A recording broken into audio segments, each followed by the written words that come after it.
Salut à tous. Donc je vais vous présenter le sac que j'utilise pour partir faire du bushcraft à la journée. Pas forcément tout le matériel que j'utilise, je pourrais aussi prendre un sac à dos. Mais ça c'est le sac que je vais prendre, j'ai envie de partir dans les bois, j'ai juste à attraper ça et j'ai tout le matériel dont je peux avoir besoin pour une petite sortie à la journée. Donc le sac en lui-même c'est une besace de l'armée française, originale, hein. Elle est super costaud et c'est vraiment pratique. Dessus j'ai mis ma expédition mini Roly-Poly pour mettre une deuxième bouteille ou des choses que je ramasserai dans la forêt. C'est super pratique, ça prend pas de place. À l'intérieur de ce sac, j'ai une gourde Nalgene d'1 litre, donc en acier inox.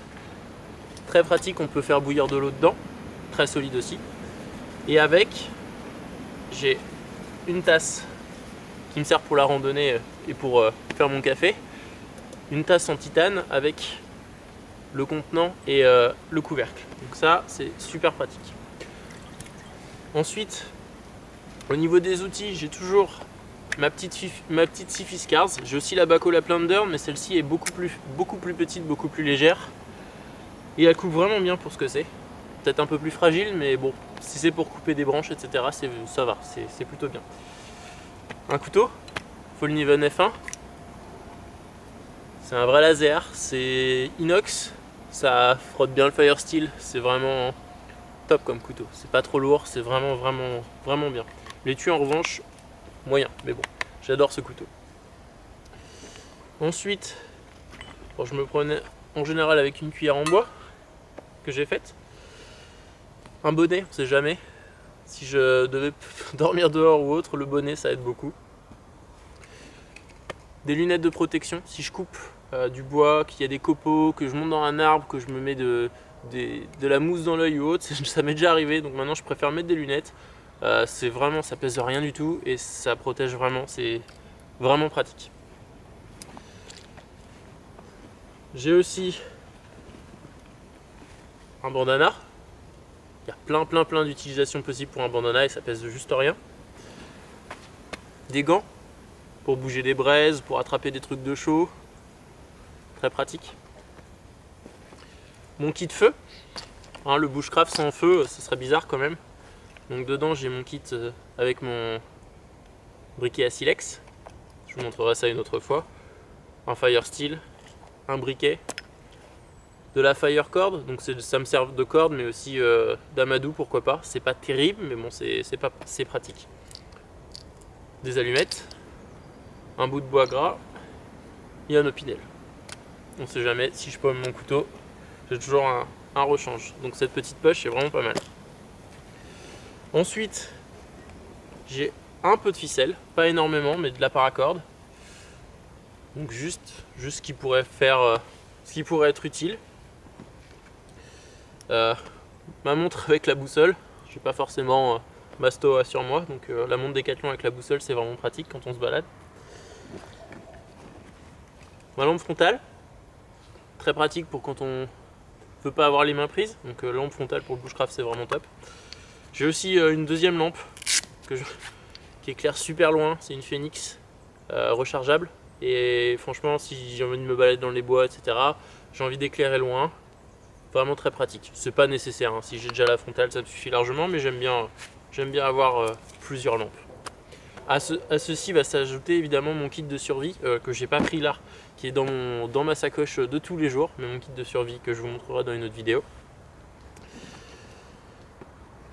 Ensuite, mon kit pour aiguiser, donc ça va marcher pour les haches, pour les couteaux, peu importe. Donc Fallkniven DC4 qui me sert assez peu pour les gros travaux. Spyderco fin, donc là celle-ci elle est vraiment très utilisée, c'est pour attraper tous les jours après l'utilisation, je passe juste un petit coup et c'est très bien. Et un bout de bois sur lequel je peux mettre du papier à poncer, et surtout de ce côté là j'ai mis du cuir. Donc le cuir juste pour après chaque utilisation un petit coup de cuir et mes couteaux coupent nickel. Donc voilà, là on a pratiquement fait le tour. Batterie pour l'appareil photo, batterie de rechange. Des comprimés pour purifier l'eau. Quelques piquets de tente ça c'est pas spécialement nécessaire, mais ça peut être utile par exemple pour j'en mets 3 et je peux poser la tasse dessus si j'ai pas envie de poser directement dans les braises. Et pour finir, c'est juste en plus de mon kit de survie,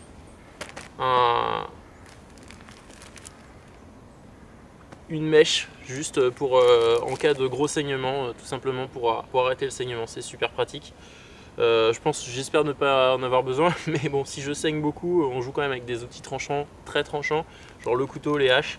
Donc voilà, ça j'ai toujours directement comme ça à disposition si je me coupe, j'ai pas à réfléchir. Voilà, donc avec quelques papiers, mais bon, ça c'est autre chose. Voilà, donc là, il n'y a pas grand chose dedans.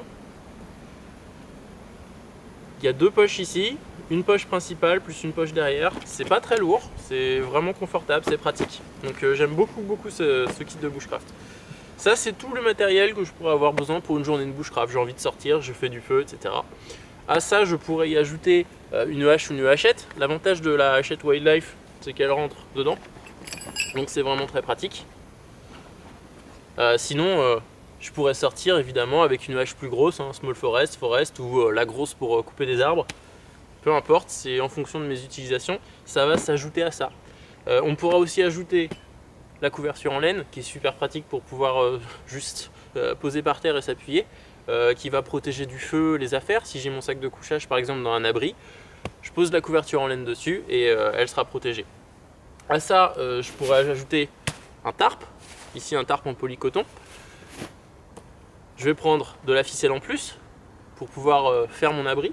Je pourrais prendre aussi, en plus de mon sac de couchage, un bivy, tout simplement. Si j'ai pas envie d'avoir un gros abri, que je pense qu'il va pas spécialement pleuvoir, je peux dormir à la belle étoile. Ça va me protéger de l'humidité et ça respire plutôt bien. Ça c'est un bivy en Gore-Tex de l'armée américaine, c'est vraiment top. C'est un peu lourd, ça fait pratiquement 1 kg, donc c'est vraiment lourd pour un sursac. Mais j'ai dormi l'autre jour les pieds sous la pluie avec, aucun problème, j'étais totalement sec et pas de transpiration à l'intérieur ni rien, donc c'est vraiment top. Si j'ai envie de cuisiner, je vais prendre autre chose, ma popote, ma poêle, etc. C'est juste des exemples ici. Mon sac de couchage évidemment, si j'ai envie de passer la nuit, je peux dormir dans ma couverture, mais je serai beaucoup plus confortablement installé dans mon sac de couchage avec un matelas. Voilà, donc c'était juste une petite vidéo pour montrer mon kit de bushcraft. Juste apprendre ces quelques matériels. Pas besoin de réfléchir, je vais dans les bois et je vais m'amuser. Voilà, à plus!